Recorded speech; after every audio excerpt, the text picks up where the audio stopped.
I'm at the bottom of a very, very steep scree stroke boulder field. And I'm here to do some photography.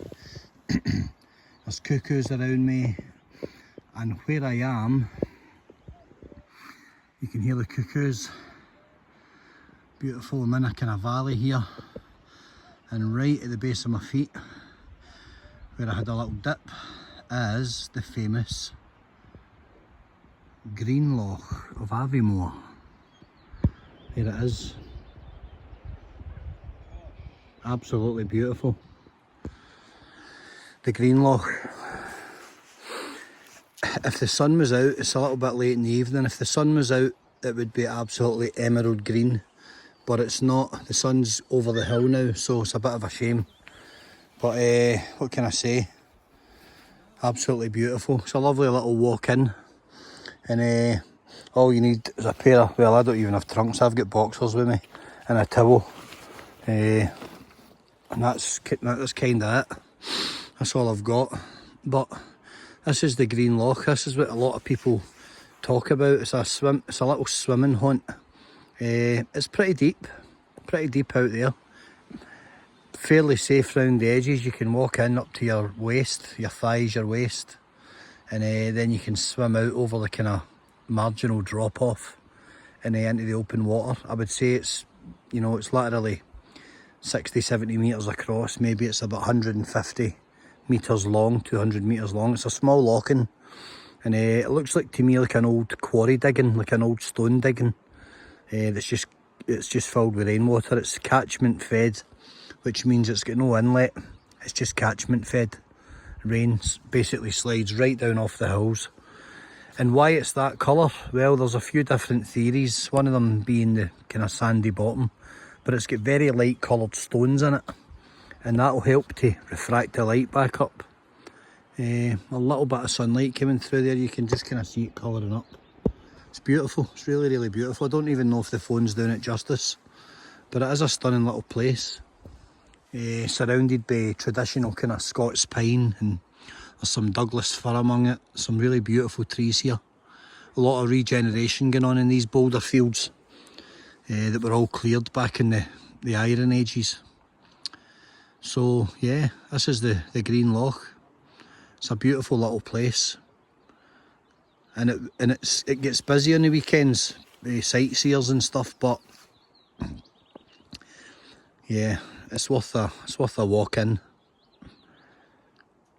And all around it, you know, Aviemore Forest, you've got Loch, you've got the water sports centres. There's so many places up here with activities, and although these things do kind of cost, they're not any dearer than, you know, a Saturday night carry out and a takeaway. So really there's no excuse, unless you want to make them. But fantastic place, really is. I'm going to climb further up into that boulder field up there. Don't know if you can see up there, but that's a pretty big boulder field. I've only really got on my swimming slippers, which are wee thin rubber soled things, wee Tesco jobs, £7. But they do the job, and I'm just going to kind of scramble over some of the stones and try and, well, there's that little bird there's called a lesser whitethroat. It's a little whitethroat. I don't even know if you can see it. Beautiful little things. It's a little whitethroat, beautiful. I've seen, what have I seen? I've seen siskins, redpoll, willow warbler, I've heard cuckoo, I'm sure I heard a nightjar, which is a really rare bird up here. You usually get them down south in Dorset and Purbeck and Woodbury Common and places like that, Devon. What else did I get? What else did I see? There's all sorts. If I'm trying to spot a capercaillie, there's capercaillie up here, and a wryneck, which is a bird probably no one's heard of. It's a real odd kind of migrant visitor, a wryneck, and there is a tiny population of them in this part of Scotland. And if you're clever enough, you'll spot them, but they are incredibly hard to see Their camouflage is out of this world, and they know, they just sit still. They're called wrynecks because if you ever handle one, they turn their heads all the way around to look at you. Amazing. But aye, probably boring for you, but it's something I like. So I'm on the hunt for a capercaillie. They are around Rothiemurchus and areas like this. I'm going to be speaking to a gamekeeper who will put me onto an area where there's a good chance at seeing one, but again, super difficult birds to get close to. But it's not for lack of trying. I got close to a cuckoo last week, which I've been trying for years, so I managed to strike that off the list. So there you go. Super exciting life. But that's the Green Loch, guys, and if you're ever in this area, it's certainly worth coming down to the lodge and making the walk in and seeing the loch when the sunshine is out, because you know, there's a cuckoo. This is last thing at night, so the colour's kind of lost. You need the sun right up in the sky in the early part of the day. It's just hitting it all wrong now, so you guys are not getting it. However, it's still beautiful. Look at that. You know, it's still fantastic. That sun's just gone round the back of that hill now. That hill's about 600, 600, maybe 700. It's a fair old lump.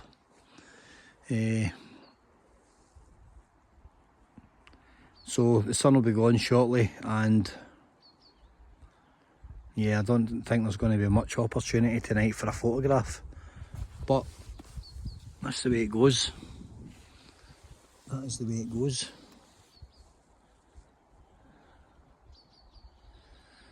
I'll just probably enjoy the bird life, listening to the bird life. There's some waxwing around, and there are probably some crossbills in this area. What did I hear? There is apparently, I follow a page, it's a RSPB stroke bird watching page, and apparently a nightingale has been heard by a pretty clued up bird watcher, a twitcher as they're known as, and he's reported a nightingale 2 nights in the trot. Now, I've never heard of one in Scotland, but they do get recorded from year to year, so I'll try and get to that location. I know where it is. Also at Newton Moor, there was, what was recorded there? Something really unusual as well. Balnakeil Bay up near Durness, there was a pallid harrier recorded. That's a very, very rare bird of prey. I wouldn't mind seeing that. There's a short-toed owl has been seen near Newton Moor, and a few other things, bits and pieces. So aye, it's interesting. It's interesting. It's interesting if you're interested in that kind of thing, which I am. I have been my whole life. Before it was, you know, outlawed and banned and frowned upon, I was an egg collector when I was a wee boy. Collected birds' eggs. Everybody did. And we would trade them. And yeah, we understand now that it was not the right thing to do and stuff, but when you're 7 and 8 and 9 and 10 climbing through hedges, taking an egg from each nest, you know, I can talk about it because it's part of life, it's part of growing up. And it was hardly the crime of the century. We're all better educated now, thankfully, and it has been outlawed, and rightly so. But yeah, there you go, the Green Loch. Beautiful wee place, guys, really is. And as I say, if anybody ever is in the area, why don't you come up and give it a bash? Because, you know, it is beautiful. If you Google it, the Green Loch, Aviemore, it will tell you it's Gaelic name and stuff like that. It's quite an interesting wee place.